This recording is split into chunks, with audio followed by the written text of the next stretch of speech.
தமிழடியான் சொந்தங்கள் அனைவருக்கும் வணக்கம். மருத்துவர் பாராளுமன்ற உறுப்பினர் அர்ச்சுனா ராமநாதன் அவர்கள் மீதான விசாரணை எப்பொழுது ஆரம்பிக்கப்படும் என்பது சம்பந்தமாக தகவல் ஒன்று வெளிவந்துள்ளது. ஊடகங்களுக்கு பேட்டி வழங்குவது சம்பந்தமாக மருத்துவர் பாராளுமன்ற உறுப்பினர் அர்ச்சுனா ராமநாதன் அவர்கள் முக்கியமான முடிவொன்றை அறிவித்துள்ளார். தமிழ் மக்களின் வாழ்த்து மழையில் நனையும் ஜனாதிபதி அனுரகுமார திசாநாயக்கா, இது குறித்த ஒரு செய்தி குறிப்பும் இருக்கின்றது. அத்துடன் இன்றைய கேலி சித்திரமும் இருக்கின்றது. வாருங்கள் காணொளிக்குள் போவோம். உங்களுக்கு தெரியும், பாராளுமன்ற உறுப்பினர் மருத்துவர் அர்ச்சுனா ராமநாதன் அவர்களுக்கு எதிராக குற்ற புலனாய்வு பிரிவில் முறைப்பாடு செய்யப்பட்டிருக்குது. இது சம்பந்தமான செய்திகள் எல்லாமே உங்களுக்கு தெரியும். இப்போ என்னென்னு கேட்டால், ஊடகங்கள் போலீஸ் ஊடக பேச்சாளரை போய் கேட்டிருக்கணும், இந்த விசாரணைகளை எப்போ ஆரம்பிப்பீங்கள், எப்போ விசாரணை தொடங்குவீங்கள், எப்போ டாக்டர் அர்ச்சுனா ராமநாதனை கூப்பிட்டு விசாரிப்பீங்கன்னு சொல்லி கேட்டிருக்கணும். அதாவது நாட்டில் எவ்வளவோ பிரச்சனைகள் இருக்குது, அங்கே ஒரே வெள்ளப்பெருக்குன்னு சொல்லி சனம் கஷ்டப்படுது, அதை பற்றியெல்லாம் கேட்பது கிடையாது. டாக்டர் மேலே எப்போ விசாரணைன்னு சொல்லி போலீஸ் ஊடக பேச்சாளர், அவருடைய பேர் நிஹால் தல்துவ, அவர்கிட்ட போய் கேட்டிருக்கணும் எப்போ விசாரணை தொடங்க போறீங்கன்னு சொல்லி. அதுக்கு அவர் சொல்லியிருக்கார், எங்களுக்கு இந்த மாதிரி முறைப்பாடு வந்திருக்குது, இருந்தாலும் கூட நாங்கள் அது சம்பந்தமாக ஆராய்ஞ்சு கொண்டிருக்கிறோம், அது சம்பந்தமான தகவல்களை திரட்டி கொண்டிருக்கிறோம், அநேகமாக இந்த வாரத்தினுடைய கடைசியில் அந்த விசாரணைகளை வைக்கிறதுக்கு நாங்கள் தயாராக இருக்கிறோம் என்று சொல்லியிருக்கார். எனவே முறைப்பாடு செய்ததும் இல்லாமல் பிறகு அந்த விசாரணையை எப்போ ஆரம்பிக்க போறீங்கன்னு சொல்லி அதை போயிட்டு ஊடகங்கள் கிண்டி கொண்டே இருக்கணும். ஏன்னு சொன்னால் அவைக்கு இப்போ முக்கியமான பிரச்சனை, தலை போற பிரச்சனை இதுதான், நாட்டில் இருக்கக்கூடிய முக்கியமான பிரச்சனை இதுதான். அதனால தான் போலீஸ் ஊடக பேச்சாளரை போயிட்டு கேட்டுக்கொண்டே இருக்கணும். இதை விட எவ்வளவோ பிரச்சனைகள் கண்டுகொள்ளப்படாமல் இருக்குது, அது வேற பிரச்சனை. எனவே நான் அடிக்கடி சொல்ற மாதிரி, இலங்கையினுடைய முன்னேற்றம் தடப்பட்டிருக்கிறதுக்கு முக்கியமான காரணங்களே அங்கே இருக்கக்கூடிய அரவாசி ஊடகங்கள் தான். என்ன சொன்னால், ஊடகங்கள் மக்கள் மத்தியில் ஒரு அபிவிருத்தி பற்றியோ, நாங்கள் முன்னேறணும்ன்றதை பற்றியோ, எங்களுடைய வாழ்க்கை தரம் உயரணும், அதுக்கு நாங்கள் என்ன செய்யணும், இது மாதிரியான கருத்துக்களை கொண்டு போயிட்டு மக்கள் மத்தியில் சேர்க்கிறேல அரவாசி கதைக்கிற கதை முழுக்க தேவையில்லாத கதையெல்லாம். எனவே அது ஒரு பக்கம் இருக்க, நாளை திங்கட்கிழமையும் நாளை மறுநாள் செவ்வாய்க்கிழமையும் பிறகு புதன்கிழமையும் பார்த்தீங்கன்னு சொன்னால், புதிதாக தெரிவு செய்யப்பட்டிருக்கின்ற பாராளுமன்ற உறுப்பினர்களுக்கு 3 நாள் கருத்தமர்வு ஒன்று இருக்கு, ஒரு செயலமர்வு மாதிரி இருக்குது. அதை ஓரியன்டேஷன் என்று சொல்றது, புதிய பாராளுமன்ற உறுப்பினர்களுக்கான ஒரு வழிகாட்டல் கருத்தரங்கு. அது காலையில் 9 மணிலேருந்து பின்னர் 4:30 மணி வரைக்கும் நடக்குமாம். அதில் என்ன சொல்லிக் கொடுப்பினோம்னு சொன்னால், ஒரு புதிய பாராளுமன்ற உறுப்பினர்கள் பாராளுமன்றத்தின் நடைமுறைகள் என்ன செய்யணும், என்ன செய்யக்கூடாது, எப்படியான விஷயங்களை கருத்தை வெளிப்படுத்தணும், அல்லது என்னென்ன விஷயங்களை போனை கொண்டுடலாமா, ரெக்கார்ட் பண்ணலாமா, இந்த மாதிரியான அடிப்படையான விஷயங்கள். அதுபோக பாராளுமன்ற உறுப்பினர் ஒருவர் எப்படி நடந்து கொள்ளணும் என்று சொல்லி அதுக்கான ஒரு கிளாஸ் நாளையிலிருந்து புதன்கிழமை வரைக்கும் 3 நாள் தொடர்ந்து நடக்குது. எனவே மருத்துவர் அர்ச்சுனா ராமநாதன் அவர்களை விசாரிக்கிறதாக இருந்தால் புதன்கிழமைக்கு பிறகுதான் விசாரிப்பினம் என்று சொல்லி பெரும்பாலும் எதிர்பார்க்கலாம். அது மட்டும் இல்லாமல் இன்றைக்கு 4வது நாள், இன்றைக்கும் ஸ்ரீலங்காவில் இருக்கிற பெரும்பாலான ஊடகங்கள் சமூக வலைத்தளங்கள் டாக்டரை பற்றி தான் கதை, டாக்டர் தான் இப்போ ட்ரெண்டிங், அவரை பற்றியே காய்ச்சி கொண்டிருக்கணும் பெரும்பாலான ஊடகங்கள். எனவே இப்போ 4 நாளா இந்த பிரச்சனை தான் ஓடிக்கொண்டிருக்குது. அவைக்கு தலைப்புச் செய்தி போடுறதுக்கு ஒரு விஷயம் வேணும். எனவே இப்ப சிஐடி டாக்டரை விசாரிக்கணும், இதான் இப்ப அவைய பிரச்சனை. அதனால தான் போய் எப்ப விசாரிக்க போறீங்கன்னு சொல்லி கேட்டுக்கொண்டிருக்கணும். ஊடகங்களுக்கு பேட்டி வழங்குவது சம்பந்தமாக மருத்துவர் அர்ச்சுனா ராமநாதன் அவர்கள் ஒரு முக்கியமான முடிவு ஒன்று எடுத்திருக்காரு. என்னென்று சொன்னால், இனிமேலும் பேட்டி வழங்குறதாக இருந்தால் லைவ், நேரடி ஒலிபரப்பு அல்லது ஒளிபரப்பு, இதில் தான் நான் போய் பேட்டி கொடுப்பேன். ரெக்கார்ட் பண்ணப்பட்டது, ஒளிப்பதிவு செய்யப்பட்ட ஒரு வீடியோவுக்கு நான் சம்மதிக்க மாட்டேன், அப்படியான ஒரு பேட்டிக்கு நான் சம்மதிக்க மாட்டேன் என்று சொல்லி அறிவிச்சிருக்கிறார். இது மிக மிக மிக முக்கியமானது. ஏன்னு சொன்னால், இந்த 4 நாளில் பார்த்தீங்கன்னு சொன்னால், ஒரே ஒரு தொலைக்காட்சி, தசத என்று சொல்லப்படுற ஒரே ஒரு சிங்கள தொலைக்காட்சி மட்டும்தான் நேரடி ஒளிபரப்புக்கு சம்மதிச்சது. டாக்டரை கூப்பிட்டு நேரடி ஒளிபரப்புல வச்சு கேள்விகள் கேட்டது. அந்த பேட்டியில எந்த விதமான பிரச்சனையுமே இல்லை, எந்த விதமான பிரச்சனையும் இல்லை. டாக்டர் என்ன சொல்ல நினைச்சாரோ அவ்வளவு விஷயங்களையும் சொன்னவர். அந்த கருத்துக்கள் எல்லாமே அது சிங்கள மொழியிலான ஒளிபரப்பானது. எனவே பெரும்பான்மையின மக்களுக்கு அந்த கருத்துக்கள் எல்லாமே சரியான முறையில் போய் சேர்ந்திருக்குது. அது கீழே வந்த கமெண்ட்ஸ்களை பார்த்தீங்கன்னு சொன்னா, இவர் சொல்றது சரி, இவரை அவசரப்பட்டு புரி என்று சொல்லாதேங்கோ, அவசரப்பட்டு இவரை பைத்தியம் என்று சொல்லாதேங்கோ, இவர் சொல்றதை பார்த்தா இவர் சார்ந்த மக்களுக்கும் இதே மாதிரியான கருத்துக்கள் இருக்கும் போல இருக்குது. எனவே அவர்களும் அந்த கருத்துக்களை அரசாங்கத்துக்கு சொல்றதுக்கு நினைச்சிருப்பினம் போல இருக்கு. எனவே அவர் சொல்றது சரிதான் சொல்லி இந்த மாதிரி நிறைய கருத்துக்கள் வந்து கீழே வந்தது. ஏன்னு சொன்னா அது வந்து நேரடி ஒளிபரப்பு. அதுல வந்து டாக்டர் தான் சொல்ல நினைச்ச எல்லாத்தையுமே வந்து வெளிப்படையாக சுதந்திரமாக அதுல சொல்ல முடிஞ்சது. எல்லா கருத்துக்களும் சரியான முறையில் மக்களை போய் சேர்ந்தது. அதில் எந்த விதமான பிரச்சனையுமே இல்லை. அதுக்கு பிறகு பார்த்தீங்கன்னு சொன்னா இன்னும் 2 பேட்டிகள் கொடுத்திருந்தவர். அந்த 2 பேட்டிகளுமே வந்து சிங்கள மொழியில தான். அந்த 2 பேட்டிகளுமே வந்து முதலே ஒளிப்பதிவு செய்யப்பட்டு எடிட் பண்ணப்பட்டது. அந்த வீடியோ பார்க்கக்குள்ளே தெரியுது அதில் இவ்வளவோ எடிட்டிங். ஒரு 9 நிமிஷம் வீடியோன்னு போட்டிருந்தவங்க அந்த 9 நிமிஷம் வீடியோவில் வந்து 90 கட் பண்ணி டாக்டரை கதைக்க விடாமல் அது முன்னுக்கு பின் முரணா இருக்குது. ஒரு கேள்வி கேட்க வேற பதில் சொல்ற மாதிரி இருக்குது, அல்லது ஒரே சப்ஜெக்டை திரும்ப கதைக்கிற மாதிரி இருக்குது. அப்படி குழப்பி வச்சிருக்கணும். ஏன்னு சொன்னா உங்களுக்கு தான் தெரியுமே, ஸ்ரீலங்காவில் இருக்கிற மீடியாக்கள் வந்து ஒவ்வொரு மீடியாவுக்கு பின்னாலே வந்து ஒவ்வொரு அரசியல்வாதியோ ஒரு கட்சியோ ஏதோ ஒரு குரூப் ஒன்று இருக்கும். அவைன்ற ஒரு நிகழ்ச்சி நிலைக்கெல்லாம் இவியல் இயங்குவினம். எனவே இவியல் டாக்டர் சொல்றது ஒரு பக்கம் இருந்தாலும் இவியல் அதிலிருந்து பொறுக்கி எடுத்து முன்னுக்கு பின்னுக்கெல்லாம் கூட்டி கழிச்சு தாங்கள் ஒன்றை வந்து ஃபோக்கஸ் பண்ணுவினம். எனவே இப்படியான எல்லாமே இருக்கக்குள்ள வந்து உண்மைகள் வெளியில வராது.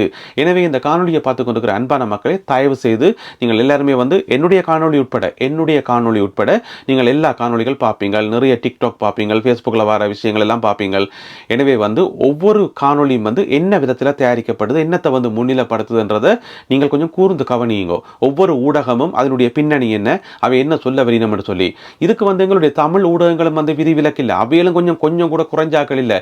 இப்போ நீங்க பார்த்தீங்கன்னு சொன்னா ஜனாதிபதி அனுரகுமார திசாநாயக்க அவர்கள் எவ்வளவோ நல்ல விஷயங்கள் தமிழ் மக்களுக்கு என்று சொல்லி வச்சிருக்கார். அதை வந்து முன்னுக்கு தலைப்புச் செய்தியில போடுவது கிடையாது.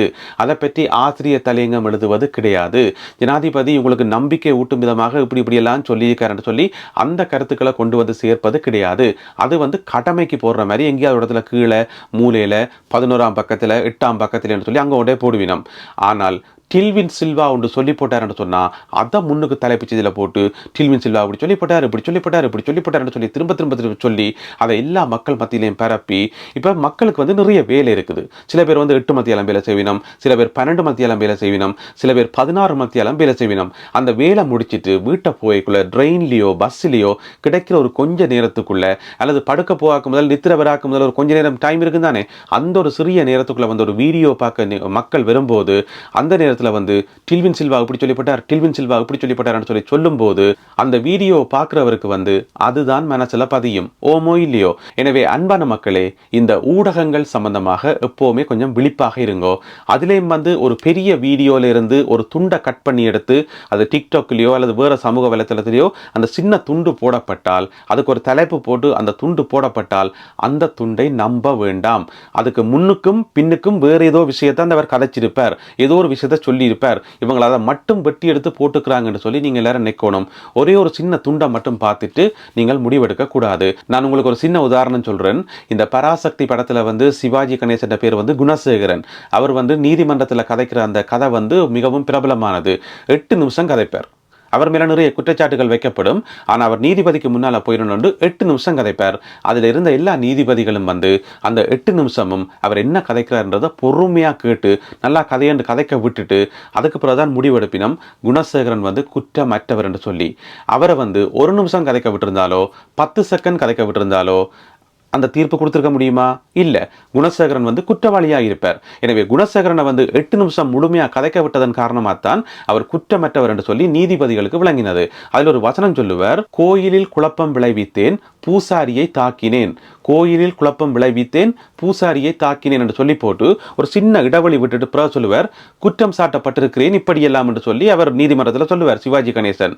இதே இப்பயா இருந்தா, இந்த காலத்திலே இருந்தா டிக்டாக்ல என்ன செய்வாங்க, அந்த வசனத்தை மட்டும் எடுப்பாங்க. கோயிலில் குழப்பம் விளைவித்தேன் பூசாரியை தாக்கினேன் ஒப்புக்கொள்கிறார் குணசேகரன் என்று கீழே ஒரு தலையங்கத்தை போட்டுட்டு அதை பரப்பி அதை பார்க்குறாக்கள் நெப்பினம், ஓஹோ தான் செய்த பிழையை போயிட்டு நீதிமன்றத்திலே இவர் ஒத்துக்கொண்டிருக்கார் போலடக்கு, எனவே இவருக்கு தண்டனை அவசியம் தான் சொல்லி பொதுமக்கள் நெப்பினமோ நினைக்க மாட்டினமோ. இதுதான் இந்த ஊடகங்கள் செய்கிற வேலை. ஒரு துண்டை வெட்டி எடுக்கிறது, அதுக்கு ஒரு தலைப்பை போடுறது, அதுக்கு ஒரு பேக்ரவுண்ட் மியூசிக்கை போடுறது, அதில் 2 படங்களை சேர்க்கிறது, அதை அப்படியே பரப்புறது. எனவே அன்பான மக்களே, ஊடகங்கள் குறித்து தயவு செய்து விழிப்புணர்வோடு இருங்கோ.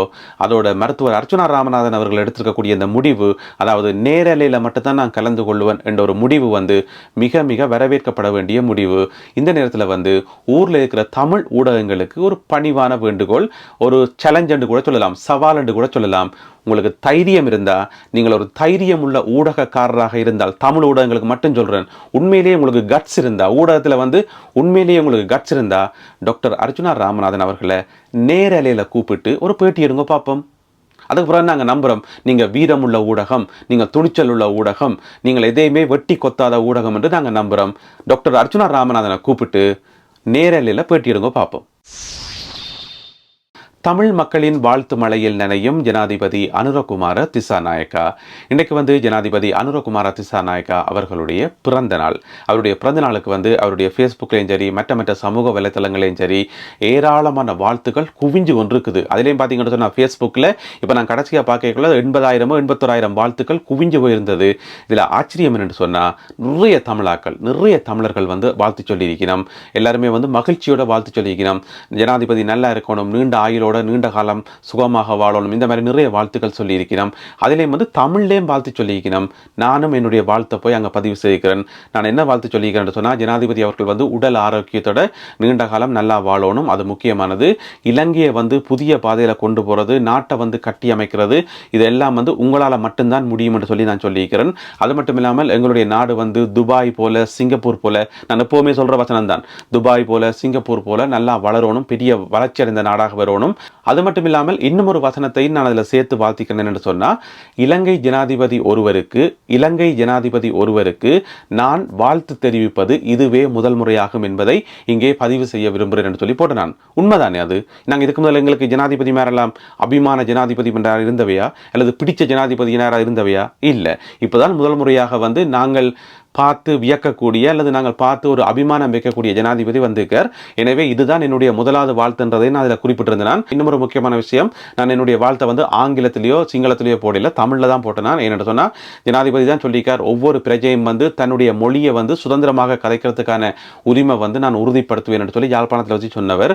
எனவே தமிழில் வாழ்த்துறதுக்கு நான் தயங்கவே இல்லை. எனவே ஜனாதிபதி அனுரகுமார திசாநாயக்கா அவர்கள் இலங்கையினுடைய வரலாற்றில் அதிகளவு தமிழ் மக்களால் வாழ்த்தப்பட்ட ஒரு ஜனாதிபதியாக, பிறந்தநாள் வாழ்த்து சொல்லப்பட்ட ஒரு ஜனாதிபதியாக இருக்கின்றார். இது கூட ஒரு நல்ல மாற்றத்தினுடைய அறிகுறிதான். அடுத்ததாக இன்றைய கேலி சித்திரம் கார்ட்டூன். இன்றைய கேலி சித்திரத்தில் பார்த்தீங்கன்னு சொன்னால், ஜனாதிபதி அனுரகுமார திசாநாயக்கா ஒரு சாமானியனுடைய கையை பிடிச்சு, நாட்டில் இருக்கக்கூடிய ஒரு சாதாரண ஒரு மனிதனுடைய கையை பிடிச்சு கூட்டி கொண்டு போகிறார். இந்தியாவில் பார்த்தா பயங்கர இருட்டாக கிடக்குது, ஒரு பிட்டிய ஒரு இருட்டொன்று கிடக்குது. அதுதான் பொருளாதார பிரச்சனை, இலங்கையில் இருக்கக்கூடிய பொருளாதார பிரச்சனை. அதுக்கு வந்து ஒரு டோர்ச் லைட்டை பிடிச்சி அடித்து கொண்டு போகிறார். ஒரு பிரகாசமான பாதையை காட்டிக்கொண்டு டோர்ச் லைட்டை அடித்து கொண்டு போகிறார். இருந்த போதிலும் கூட அந்த இருட்டு வந்து பெரிய அளவில் இருக்குது. இருந்தாலும் ஒரு சாமானியனை கூட்டி கொண்டு டோர்ச் லைட்டை பிடிச்சி கொண்டு போறார் ஜனாதிபதி அனுரகுமார திசாநாயக்கா.